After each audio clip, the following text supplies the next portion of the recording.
Well, this isn't exactly the best news, but we also got other news to report on as well. Welcome back to Orange Hat Reviews, everyone. Hope you're all having a wonderful day. Just gonna move my window down to cover this headline here.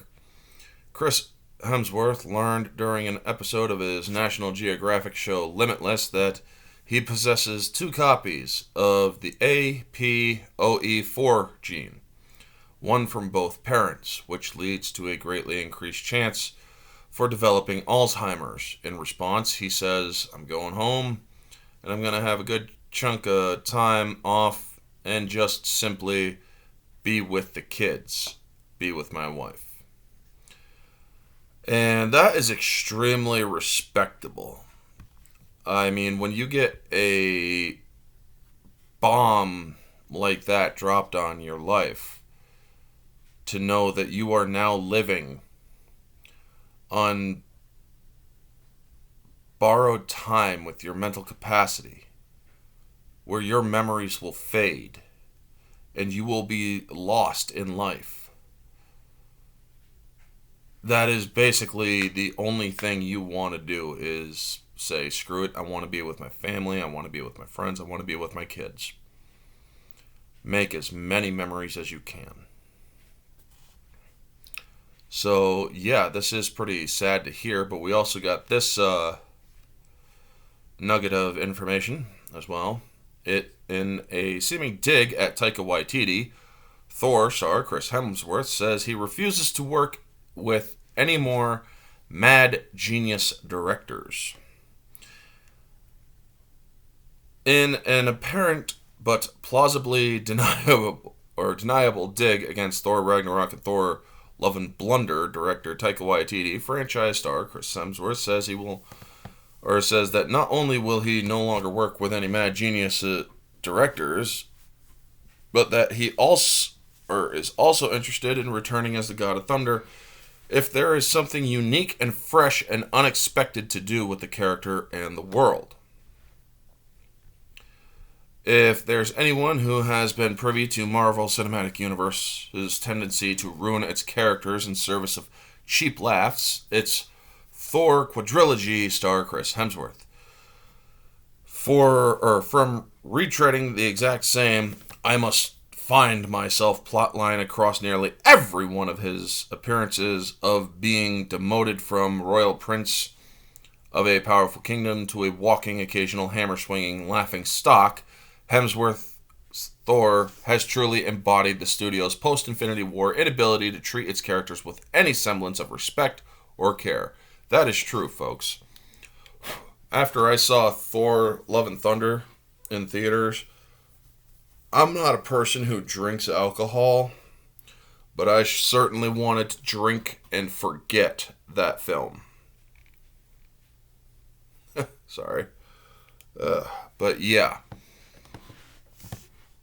Given this bastardization of what was once presented as one of the MCU's most dedicated heroes, it comes as no surprise that the actor has recently found himself becoming more discerning the selection of his roles. Speaking with Vanity Fair in the wake of the discovery that, as revealed in the 5th episode of his Disney series Priceless, he is genetically predisposed to Alzheimer's. Hemsworth was asked by outlet writer Anthony Bresnikan if these experiences focusing on longevity change the way you plan your own future, to which the actor confirmed 100%. I'm just at the point in my life where I'm meeting with different directors and people say, "Oh, look, he's a mad genius," said Hemsworth. "He's mad, but he's a genius and he'll make great films." I'm like, is that who I want to spend my days with? 4 months, 5 months of shooting, and then you've got press and possible reshoots and so on.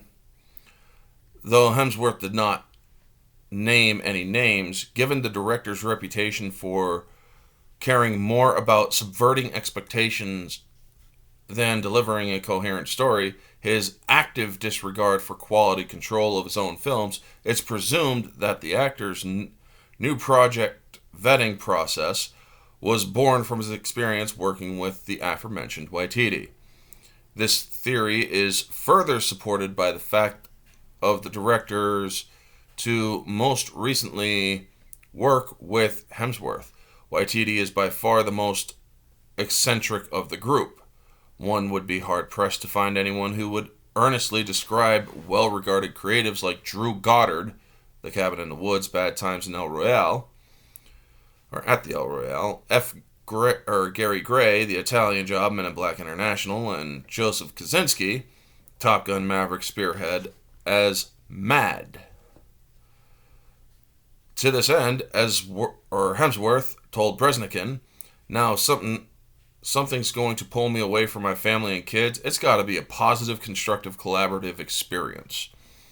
I shot with George Miller on the new prequel to Fury Road, Furiosa, part of the Mad Max saga, he recalled. And I said to my agent, that's where I want to spend my work hours, with someone who is kind and collaborative and interesting.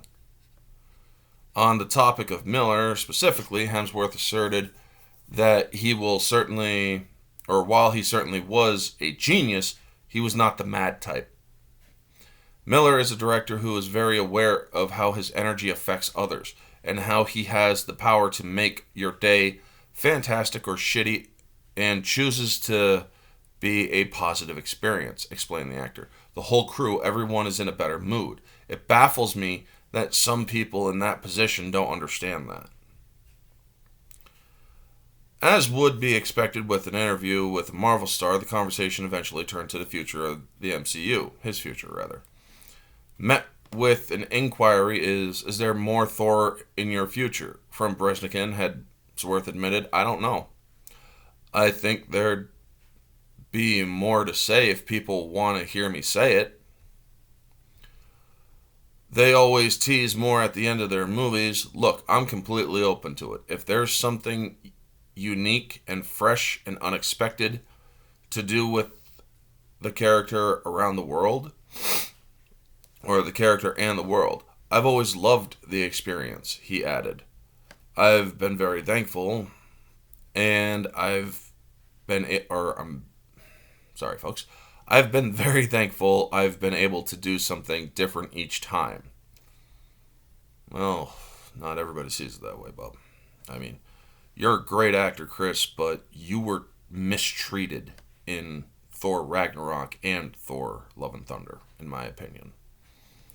Speculating as to what a future outing could hold for Odinson, Hemsworth opined, I feel like we'd probably have to close the book if I ever did it again. You know what I mean?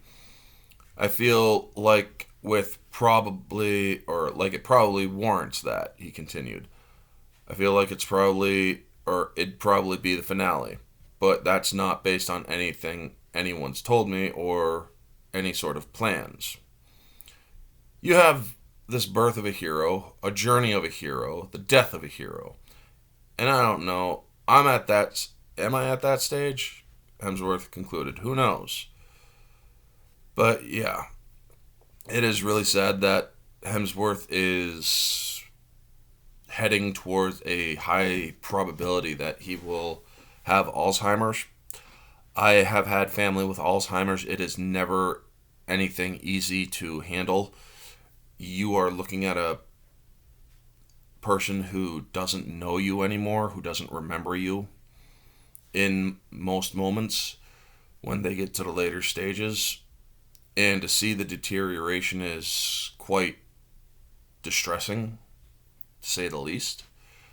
But him also basically saying that he doesn't want to work with directors who don't give off a positive vibe.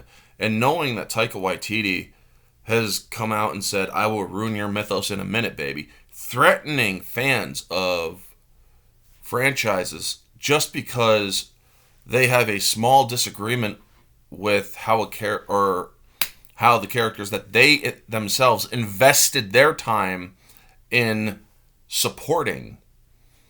It does seem that he is indeed one of those mad geniuses that Chris Hemsworth doesn't want to work with.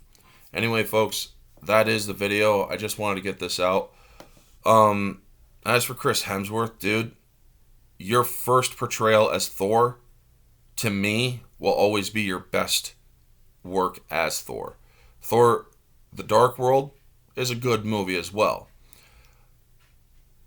The Ragnarok and Love and Thunder, I felt that you were moved away from what your character usually is. But honestly, I think that the MCU has fallen away from what it once was. The Infinity Saga will always be the best saga, and Phase 1 will always be the best phase of Marvel, in my opinion. And a big thank you to Chris Hemsworth for providing the role of Thor in those movies. Anyway, folks, that is going to be the video. You all know the drill. Like, comment, subscribe, share, all that jazz. Let me know your thoughts down in the comment section below. What do you think of this news about Chris Hemsworth most likely being predisposed to having Alzheimer's in the future, to him not wanting to work with any more mad genius directors? Let me know all your thoughts about it, folks. This has been Orange Hat Reviews. Stay humble.